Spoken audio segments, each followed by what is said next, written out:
የሲዳማ ስፖርት ክለብ መግለጫ አውጥቷል። ከሲዳማ ቡና ስፖርት ክለብ ቦርድ የተሰጠ መግለጫ።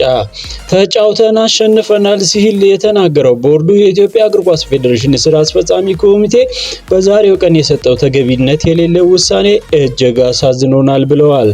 ብርቅዬ ክለባችን ተጫዋቾች በጨዋታ ሜዳ የገጠሙትን ሁሉንም ከጨዋታ ብልጫ ጋር በማሸነፍ የ2017 ዓ.ም የኢትዮጵያ ዋንጫን ማሸነፍ የአደባባይ ሚስጥር ነው ያለው ቦርዱ፣ ይሁን እንጂ የሊጉ ካምፓኒ ያወጣውን ፋይናንስ ደንብ አላከበራችሁም በሚል በክለቡና በተጫዋቾቹ ላይ ቅጣት ተጥሎባቸዋል ቢባልም ክለቡ ያነሳው ዋንጫ የኢትዮጵያ ጥሎ ማለፍ በ48 ክለቦች መካከል የተደረገ መሆኑ እሙን ነው ብለዋል።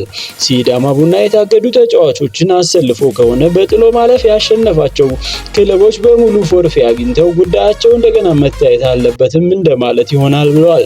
ስለዚህ እርስ በርሱ የሚጣረሱ ሀሳቦችን በማገናኘት ውጤቱን ለመቀማት መሞከር ተገቢና ሕግን ያልተከተለ ነው ሲልም ቦርዱ መግለጫውን አውጥቷል።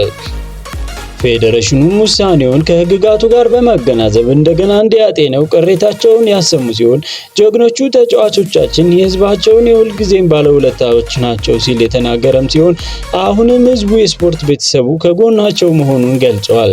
ህዝባችንም በፌዴሬሽኑ ውሳኔ የተከፋ ቢሆንም የአፍኒ ባህል ያለው ታላቅ ህዝብ ስለሆነ የክስተቶቹን በመረጋጋት መርምሮ በተገቢው እንዲያጤነው የተናገረው ቦርዱ ፍትህ እስኪረጋገጥ ድረስ ጉዳዩን እስከ ፊፋ ገላጋይ ፍርድ ቤት ካስ ድረስ በይግባኝ ሊወስደው እንደሚችልም ተናግሯል።